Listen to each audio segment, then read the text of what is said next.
In light of what's been going on in our nation and in our community over the past really years, but specifically since the killing of George Floyd in Minneapolis, we wanted to have a larger conversation about race relations and specifically about race relations as it pertains to the police department.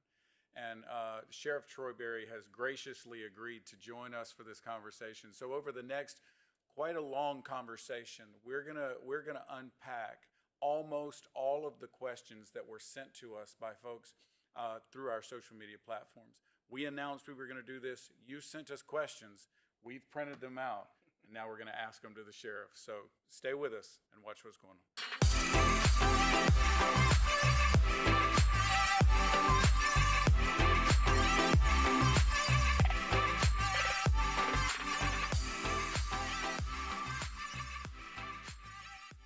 So in this section, let's talk about training, because an awful lot of weight is put on our society, in our society, on training as an answer for these types of issues. And in our questions, we got a lot of questions about training. So let's just dive in and look at some of those. I'm going to put two together to get us started because they're kind of asking the same question. What type of training are you providing to your officers to better assist them with dealing with the public, especially people of color? And then what accountability system and or training is in place so black people are not treated by the police like what happened in Minnesota? In other words, what is the training you're putting in for this? I really appreciate that question, Pastor Mike. On my first term as sheriff, there was a heightened issues in the community and in the nation in reference to police and community relations, and I saw that. And what we did as an agency, I instructed my training division to bring in Dr. Smith. Dr. Smith was a commander from the Washington Police Department, and she was a psychologist, or is a psychologist. And she came into our agency, and she had a program where she talked about biases, where she talked about embracing the diversity that's in the community, and she also dealt with the fact of de-escalation.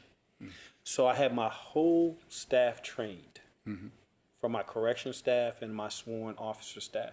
And I even doubled down. I had members of the NAACP come in and community leaders to be a part of that training, because I thought it was critically important for, just like you and I, having an honest dialogue about race, having an honest dialogue about your own biases, and not allowing those particular biases to affect your judgment as you go out in your law enforcement duties. It was critically important. And then we had the media, television stations come in and cover it, and we got quite a bit of coverage on that. And that was probably about 4 years ago that we did that. And it was critically important to me to bring that training in, because it's cutting edge training. Way before this particular incident that we're dealing with now, we want to arm our staff members with de-escalation tools in their toolbox to be able to address those particular issues that are in the community. Those de-escalation training continues on an annual basis dealing with our staff members. And that de-escalation is being able to relate to individuals. We even also saw a need that was out there to be dealing with those individuals that have intellectual disabilities. So we came up with a team of officers to be trained, which they're CIT officers, critical incident team, where they go out and address people with intellectual disabilities. And that's critically important in our community. So we have had a number of trainings to give our officers some additional tools in the toolbox to address those situations of de-escalation, or also dealing with individuals that have intellectual disabilities in our community. There's another one. There's another question here specifically about, do your officers take part in de-escalation training? So what specifically, of course you're not going to go into the training, but is there a specific program you use every year? Is this internal to you, or do you bring people back in every year? Well, the one thing, Pastor Mike, what I have tried to do since becoming sheriff some 6 years ago is make the training that we do for our officers scenario-based. And I think that's critically important, particularly in law enforcement. It's one thing to sit there and listen to a lecture, but I like to have scenario-based training, particularly when we were doing with that bias-based training, that culture diversity training. I wanted officers to be challenged. I wanted officers to be called out their name, because I wanted them to be able to process those words, those thoughts, those emotions that come up when someone is being defiant, verbally defiant, or passively defiant. So you can begin to think through those kind of scenarios before you actually have your boots on the ground in a real case scenario. And that's critically important. And my officers were skeptical initially, but I think it pays significant dividends over time as officers are being able to address and mitigate those particular issues that are in our community. Unfortunately, Charles County is no different than any other community where people, exactly in reference to this COVID-19 situation, they're dealing with depression. They're dealing with domestic related situations. So we're trying to give our officers all the tools to make them successful, to de-escalate these situations that have a tendency to flame up and come to a boiling point. All right, that's good. Second question here, when these incidents occur, what practices are put into place within the police force to ensure that officers receive recurrent training specifically on the race issue, specifically on the bias issue? On those particular situations, when you're talking about training, we look at all types of aspects of training in reference to these particular situations, like I said, scenario-based. But I want to kind of deviate from that and speak to those particular situations in the event that the officer has to use force. Every use of force an officer takes, whether that, unfortunately, if they have to point their gun at someone, or they have to take someone to the ground, or there is a striking technique that an officer uses, an officer in Charles County have to fill out a use of force report. Every incident an officer is engaged in is investigated, not complaint-based. It's just agency-based. We want to make sure that if an officer chooses to use force, that the force is in line with our training. And that's how that's connected. Because if we are doing those investigations, self-initiated investigations, not complaint-based investigations, and that's the difference between Charles County and some other agencies. Here in Charles County, we look at every use of force incident by incident basis, and it's their own investigation being done. There are a lot of law enforcement entities in the nation that only a use of force is looked at based on a complaint. Okay. Now let me ask a question that's not one of these, but I hope I know the answer to this question. I think I do, and I hope I'm right. The tactic, I'll use that word very loosely, of putting your knee on the neck of a handcuffed suspect is nowhere in any training. I can't imagine it's anywhere in any training manual, but let me ask. No, that particular technique is really dangerous. It's really dangerous, and even moreover, that we try not to put a handcuffed individual on their chest. Because that may cause that person to go into respiratory distress. So that we have deviated, law enforcement through training has deviated from that practice some time ago, because if you have that particular situation, you can have someone unfortunately go through respiratory distress, being placed on the chest because they're excited, and someone can experience what is called excited delirium and go into cardiac arrest. Wow. Okay. Good. When was the last race relations training? It's done on, actually it was done agency-wide probably 4 years ago, but it's done on a consistent basis annually. Okay, good. What special training do officers have when they go out specifically on calls where they're going to face potentially? What is your incident, how do I say this? It says, what specialized training do our officers have when they go out on calls? And I would assume that the real question is when they go out on calls that could end up in a confrontation. which I assume is almost every call you go on. It could potentially be. But to that group of officers that went through that critical incident team training, which for example, if we know that we're going to a house that someone has an intellectual disability, we will dispatch or attempt to dispatch, if available, an officer to that call. Is there a database that tells you that? Well, based on the call taker, based Okay. on the information that they extract. Got you. Sorry, I didn't mean to distract it. Yeah. So, someone may say, we have a family member that's acting crazy. Okay. And then that will allude to, is this person suffering from any mental illness? Are they taking any medications or anything? So our call takers are trained to extract information. Okay. So we can deploy the necessary resources, so we can hopefully mitigate any particular issues that will arise out of that particular scenario. So for example, if we have a scenario where we have a lost child, for example, we have a protocol that we'll go in and implement with officers begin to search the inside of the house.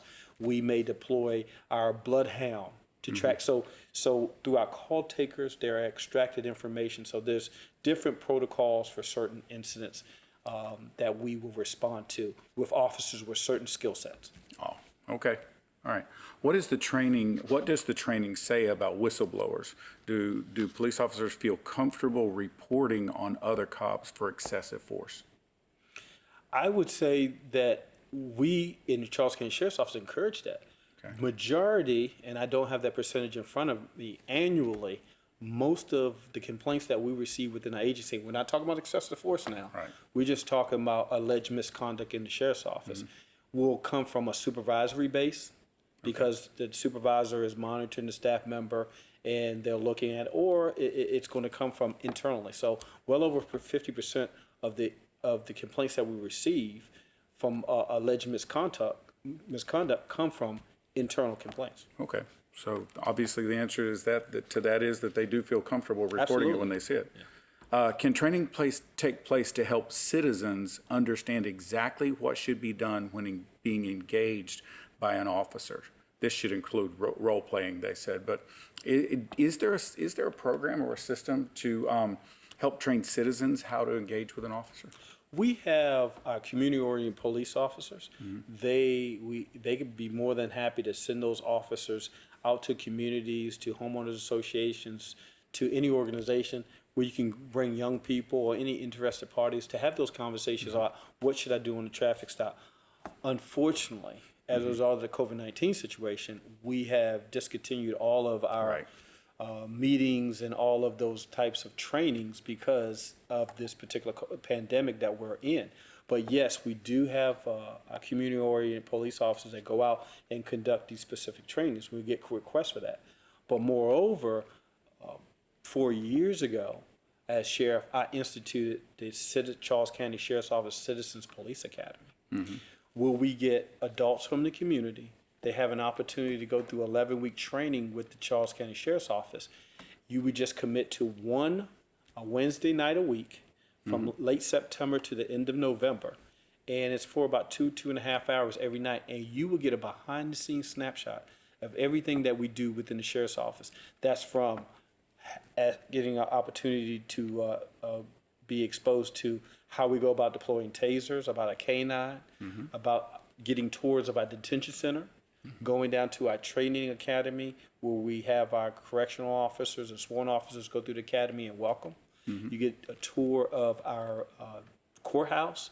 You go to our forensic science unit. You get an opportunity to be exposed with the narcotics division, our criminal investigative division, because I wanted to take the mystery out of law enforcement. Right. So 4 years ago, I implemented this, and we have been able to graduate almost 70 citizens here in the community through that academy.